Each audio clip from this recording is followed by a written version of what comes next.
So we're going to be making this bowl today. I've casted the bottom of it, and this is the ending of it, obviously, and I'll take you through the whole montage of it, and hopefully y'all enjoy it. I enjoyed turning it. This was walnut that was dropped approximately a week before I turned it. It was sopping wet. It covered my entire wall. You'll see me, it looks like sweat, but it's not. It's actually water shooting out of the bowl. Covered me in water. I think this is the wettest bowl I've ever turned. It was sopping wet. Water at one point was shooting out of my bowl gouge when I was hollowing it out. So hope you enjoy. Contact.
There we go. Getting into it now.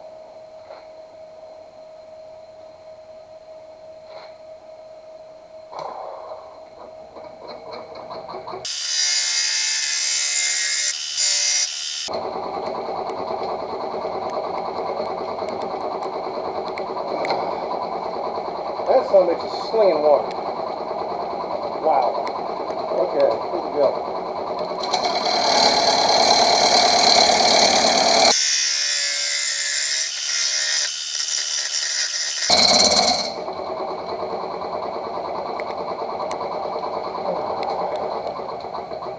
Give y'all a different view.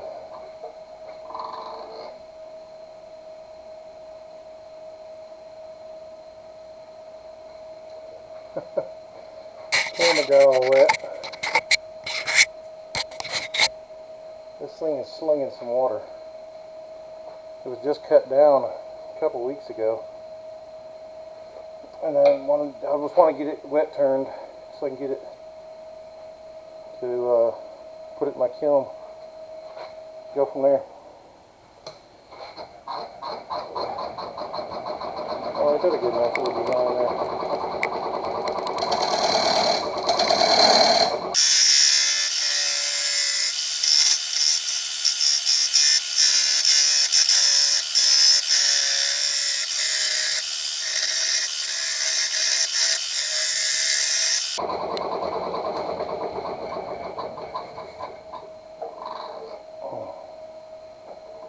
Getting there in that little bark.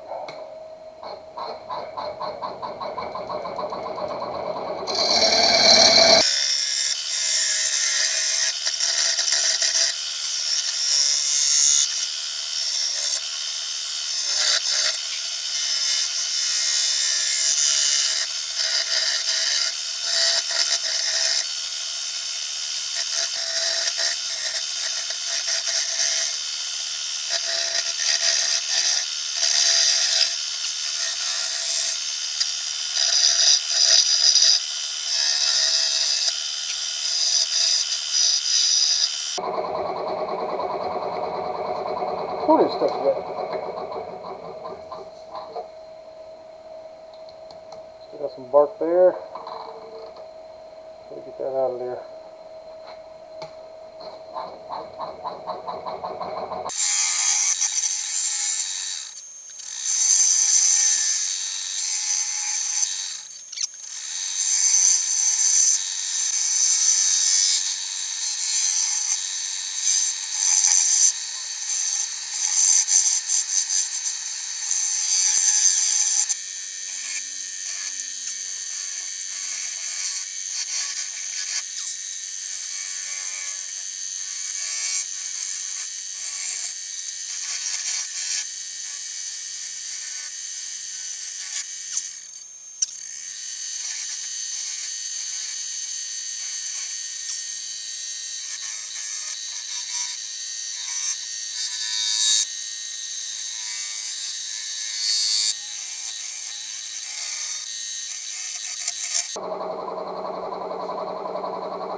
Besides the cedar bowl, that's probably one of the best bowls I've turned in a long time.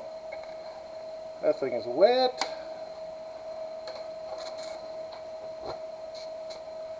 Oh.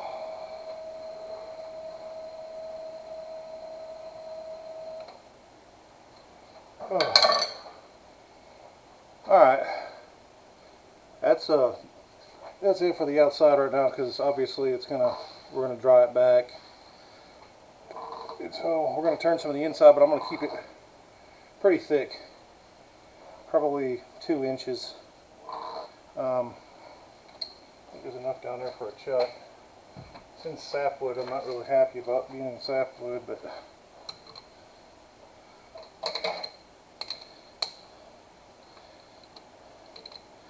sometimes beggars can't be choosers.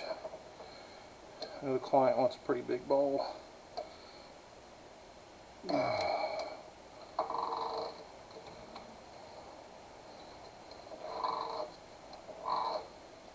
be.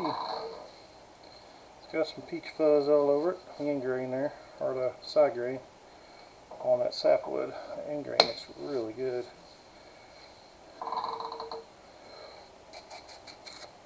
Let's turn her around and see what she looks like.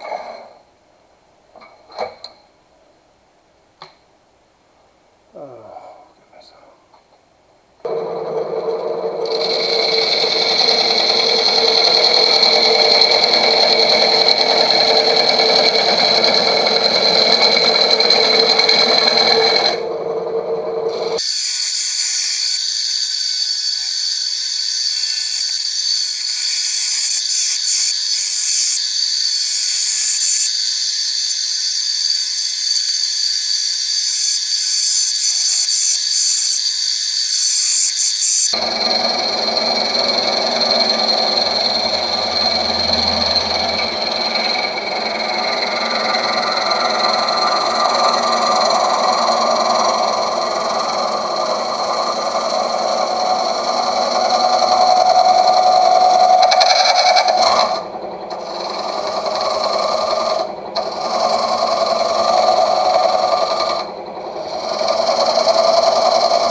Well, that's a hell of a lot difference in weight there.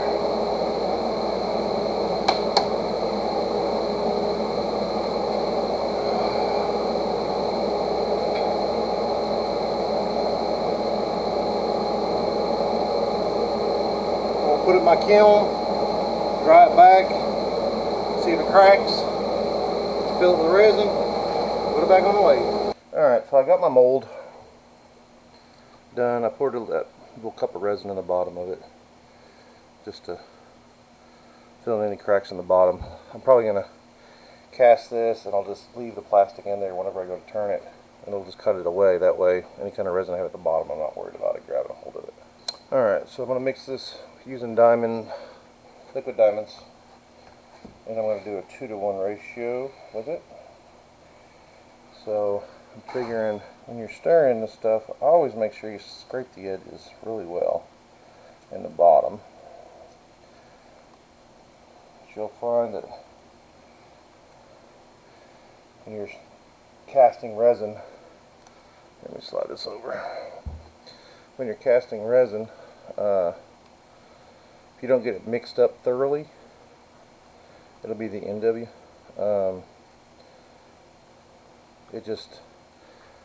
I've had a couple of them where I just there I did it on the mixing, and it didn't completely mix, and so I had areas that set up and areas that didn't, and I ended up having to cut it all back out and recast it. And I don't know if y'all have looked at the price of resin, but that tends to be an expensive adventure. Let's see if we got any holes, shall we?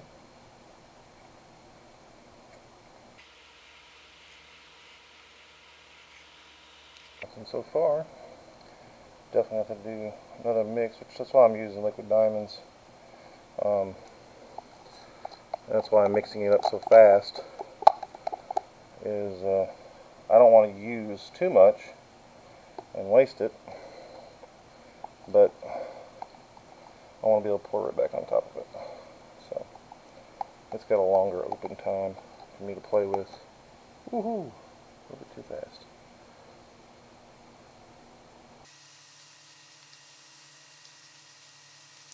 And that's that for the casting. I'm going to cover this up with a box here in a little while. But I'm going to check it, make sure the rim stays full. Make sure we don't have any blowouts. And that's it for casting, guys. I'll take you back when it's set up, probably tomorrow. Alright, so I started peeling this back and taking some of the outside off. As you can see, I had a little bit of a leak. Happened right there. Filled the rest of it up with hot glue. And I had to recast this a little bit, get off camera. But I started peeling this off, and you can see how much comes through the grain, all the cracks. And so when I turn that back, those will just be, as I call them, little peekaboos, or just little accents of that red resin coming through, as well as on the inside. I'm wasting a lot of resin here, but I'm not casting the whole bowl, and that's the goal. Is to not use. I used 16 or 20 ounces of resin total, and this is a big bowl. This is 15 inches. How deep is that? There's always a tape measure. Can't find one. 15 by 7. So you can see, actually it's only 13 now. It was 15 when I started. So 13 by 7 is what it is. And we'll cut that down a little bit. But the resin came through a lot more than I thought it was going to through this grain. You can kind of see all the resin that came through. It looks kind of funny on the mat. But it came right off the mat. I put, this is the rockler mat that they use for gluing, and I sprayed it down with mold releaser. And that helped out tremendously. I saw somebody else do it. They poured some resin on it, couldn't get it off, it actually ripped the mat. But with that mold release on there, wow, what a difference. It just comes right off. But I go through now and I peel all my tape off just to get the outsides cleaned up. So it's not flapping all over the place when I'm trying to turn it. But I'll probably end up letting this cure for another day since I use liquid diamonds. If I would have used my faster curing resins, I'd be able to turn this today. But you can kind of see this is just me peeling back what I already put on there, this Tyvek tape. And it had a little leak as well, that's why the resin's underneath.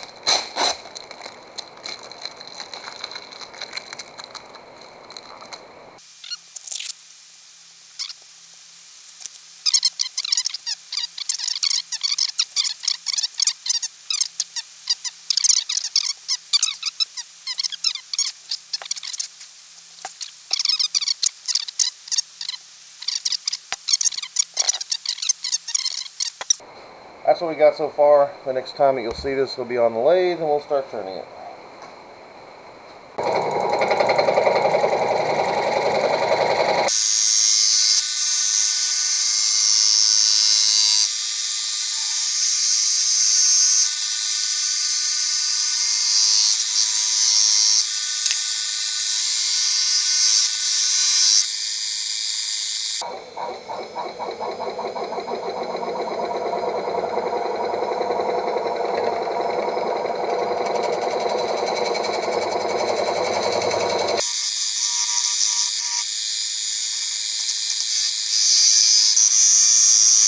A little sanding, I just want to see what it looks like, not necessarily for finished products. Sometimes you just want to see.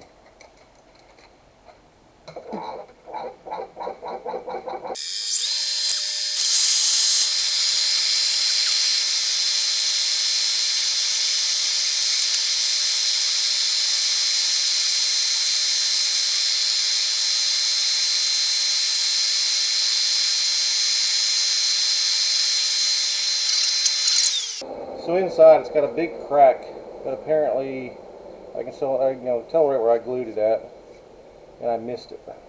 And since I've been turning it, it has opened up. So I think I'm gonna have to do like a quick resin fill on it, let it set up overnight, and turn it again in the morning. There's actually a couple of them. So I'll get those filled up. But all in all, it's looking pretty good. It's definitely got some resin cracks that need to be filled. Alright. When we come back. It was at this point that I realized that I lost audio. And here I am explaining everything to you guys, but unable to do so because my audio's gone. So what I did is I cut it all back down and sanded to 800. And here you can see us putting on the final coat of resin, or the first coat here. And we used about 20 milliliters of material.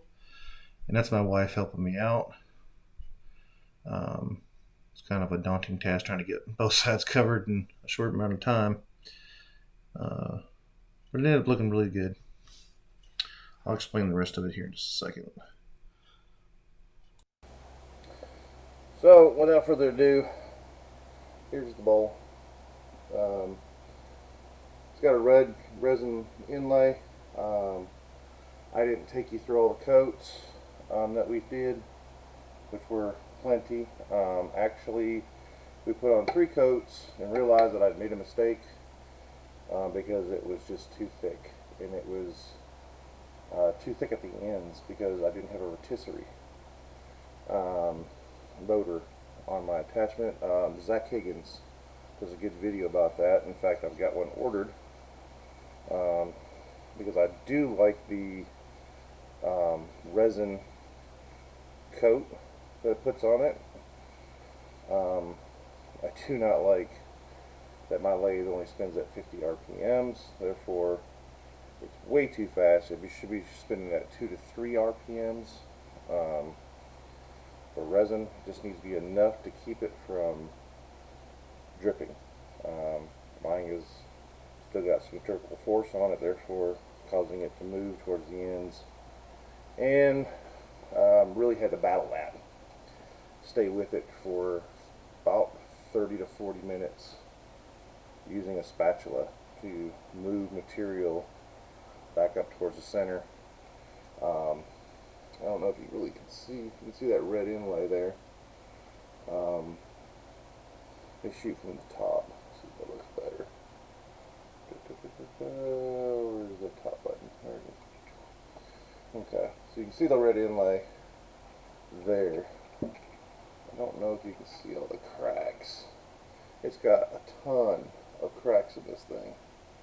And the way I do my bowls is I pre-turn them to about 2 inches thick, and then I have an industrial oven that I use in my shop,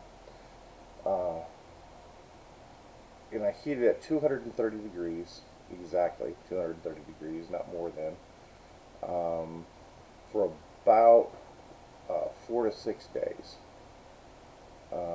What I'm trying to do, and I keep checking it. I have a big scale that I check it with, and this one started out at a little over 6,000 grams,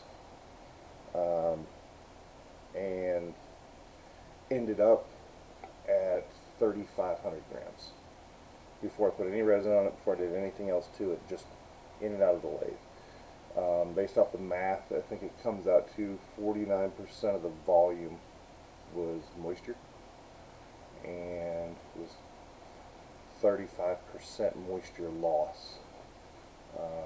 I left it in there for an additional day and tried to do it. I lost, I think, 2 grams total, which is nothing in the significance of 3,500 grams. So I considered that can be dry.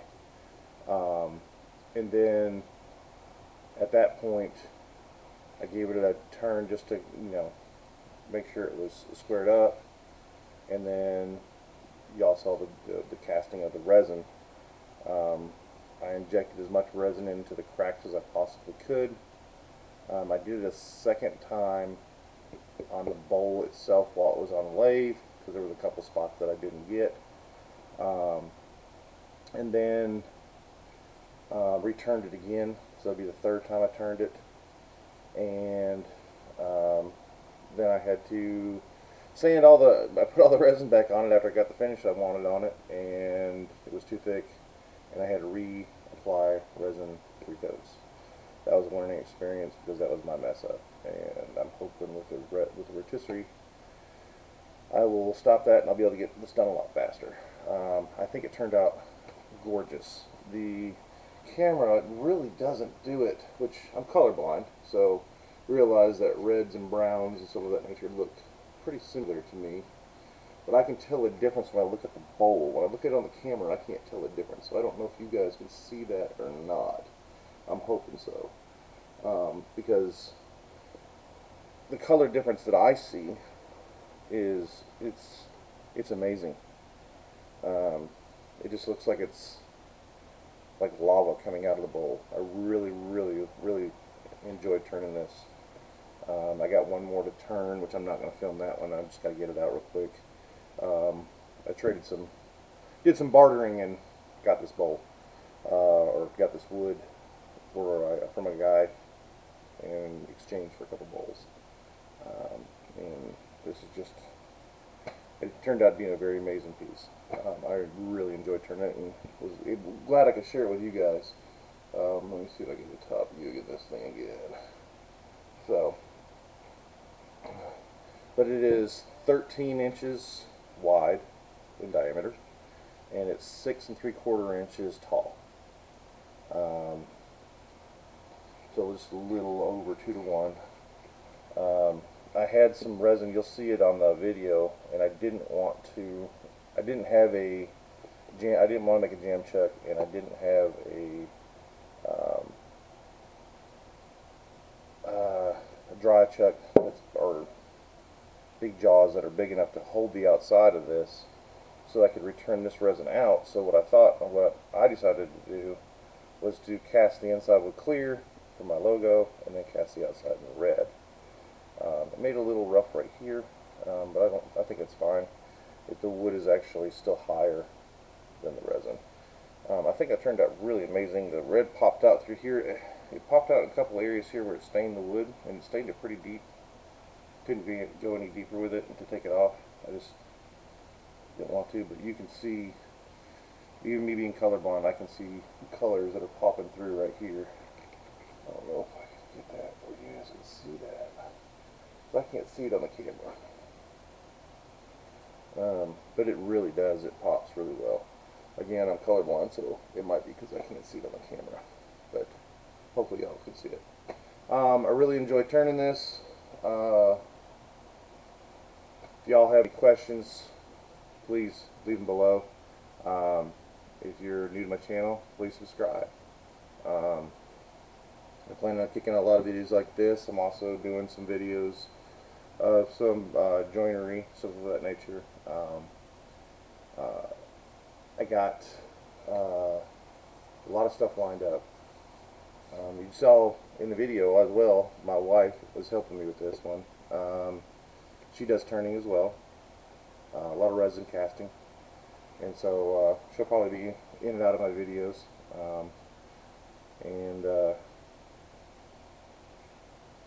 Please like, subscribe, hit that little notification button if you want to continue to see more, and always comment. I always try to read all my comments and try to reply to everything. Any questions, feel free. Y'all have a good one.